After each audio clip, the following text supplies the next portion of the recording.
Hi everyone, a very warm welcome to World is One News. You're here with me, Aisha Sindhu. We're broadcasting live from our headquarters in New Delhi. All the latest from the world, South Asia, sports, everything coming up in the next half hour. First up, a look at the headlines.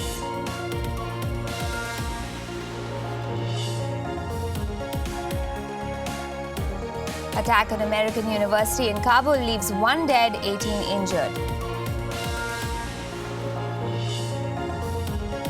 Wednesday, 6.2 earthquake in Italy leaves 159 dead, many more injured. Monsanto pulls new GM cotton seed from India in protest. m.q.m's jail leader Waseem Akhtar elected as Karachi city mayor. And Ireland's top scorer Robbie Keane to end his international football career.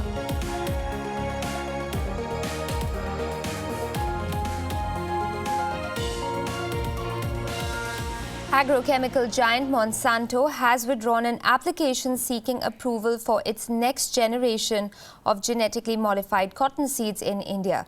Monsanto's move is a major escalation in a long-running dispute between New Delhi and the world's biggest seed maker. A letter sent by Monsanto's partner in India strongly objects to a government proposal that would force Monsanto to share its technology with local seed companies. The decision to pull the application will ramp up the pressure on Prime Minister Modi's efforts to make India a more attractive destination for foreign investors. But it could also set back many years of Monsanto's efforts to introduce its new seed technology and lead to further losses for the company. Gunmen stormed the American University of Afghanistan yesterday, killing 1 and injuring 18. Several students and foreign staff members have managed to flee the scene of the attack. This is the second time in this month that the university has been targeted. 2 of its professors were kidnapped at gunpoint in Kabul on the 7th of August this year. Suspected militants attacked the campus of an American university in Kabul, killing at least 1 student and leaving 14 wounded. Assailants fired and detonated explosives inside the university compound as students ran towards an emergency exit area in the corner of the campus. ما صدای فایر شنیدیم و ما دیگه نفهمیدیم در جان خود طرف جای امرجنسی اگزیت داریم همونجا رفتیم با دوستای دیگه ما که ما بود از یک سرک دیگه برآمدیم دیگه اومدیم خانه دیگه. The blast occurred around 7:50 p.m. local time. Soon after the blast, ambulances and search and rescue teams barged into the campus and started evacuating students and staff trapped inside the classrooms. Victims were rushed to the hospital.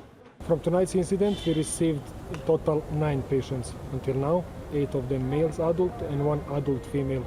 3 of them are in very serious condition.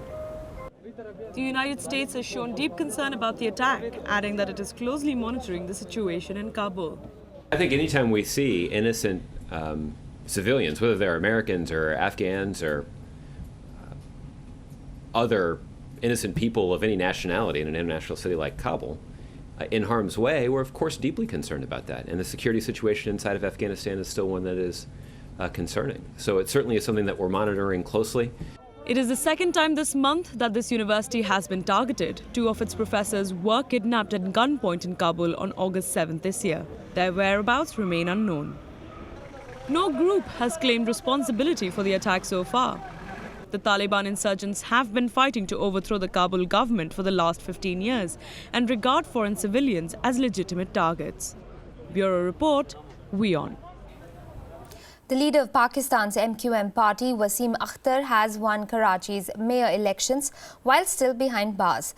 Akhtar was arrested on suspicion of providing shelter and medical treatment to militants and criminals last month. He plans to run the city from the prison. Waseem Akhtar, the leader of the m.q.m political party, has been elected mayor of Karachi. He arrived at the municipal corporation building earlier in the day to cast his ballot in the final round of the mayoral elections. Akhtar has vowed to run Pakistan's largest and richest city from his prison cell. He was arrested on suspicion of aiding militants and criminals. शुक्रिया कराची जिन्होंने इतने मुश्किल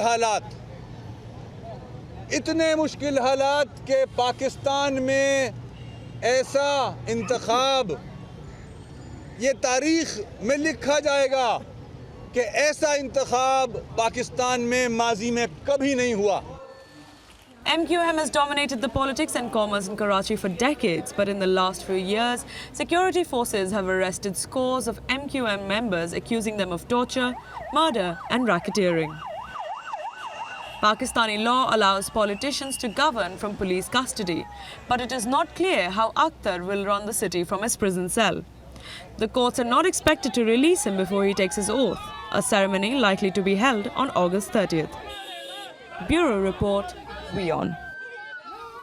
A powerful 6.8 earthquake struck Myanmar on Wednesday evening. 3 people have been declared dead, while many ancient and significant temples remain damaged. The quake shook buildings in Myanmar's biggest city, Yangon, and other towns in the country. Tremors were felt in Bangladesh and in northeast India, including the states of West Bengal and Bihar. Office buildings in the Thai capital of Bangkok also shook for a few seconds. This happened shortly before 4:30 p.m. Indian Standard Time. This earthquake occurred on the very same day as a 6.2 earthquake struck central Italy.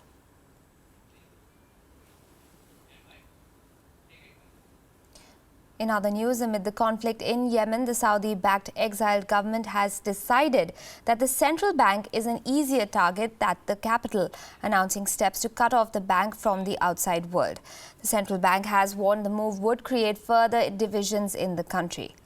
The decree is aimed at using economic pressure to defeat the Houthi fighters who have ruled the capital and most of northern Yemen for nearly 2 years now.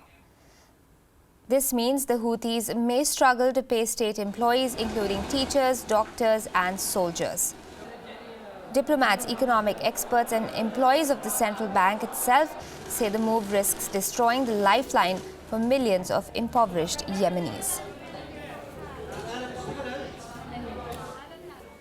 The South China Sea is in talks once again. Filipino President Rodrigo Duterte insisted China respect The Hague's verdict on the South China Sea dispute last month. Duterte also said that he will not raise the international ruling at the ASEAN summit in Laos next month. President of the Philippines, Duterte, has stated he expects talks with China within a year regarding the much contested South China Sea. He said that he would engage China in diplomatic dialogue rather than annoying its officials at the upcoming ASEAN summit. We will chart our own course with the national interest of this country. But I'm afraid that if we cannot understand each other, we have to pray for that. We have to do something. What way can we best defend our country? China has welcomed President Duterte's statement. USA, an ally of Philippines, would like Manila to take a stronger stance against China after the latter ignored The Hague's ruling. 我们也相信双方有这个能力、有这个智慧，来妥善协商解决我们之间的一些问题，推动两国关系重回健康稳定发展的轨道，造福两国民众。我们呢也期待中非双方能够早日。 Philippines later announced that its actions will be independent. China claims historical title over almost the entire South China Sea. About $5 trillion worth of seaborne trade passes every year through the sea. Brunei, Malaysia, the Philippines, Taiwan and Vietnam also claim parts of the sea. Bureau Report, WION. China and Japan have agreed to continue cooperation to promote regional peace and stability. Japanese Prime Minister Shinzo Abe met with foreign ministers from China, South Korea and Japan in Tokyo on Wednesday. Abe said that the total economic output of China, Japan and South Korea accounts for about 1/5 of the world's economy.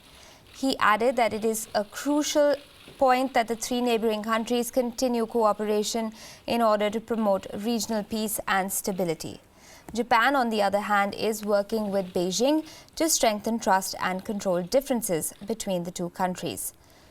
China's foreign minister said that the China-Japan-South Korea meeting is a testament to the continuing cooperation between the three countries.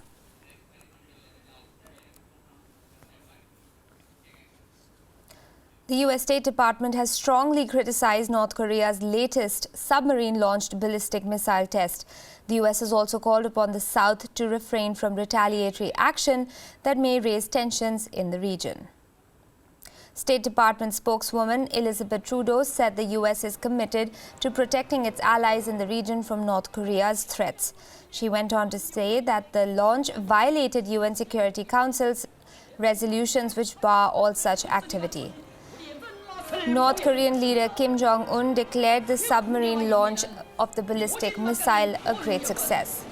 The missile was fired from near the North's coastal city of Sinpo. Japan says that the missile reached its air defense identification zone.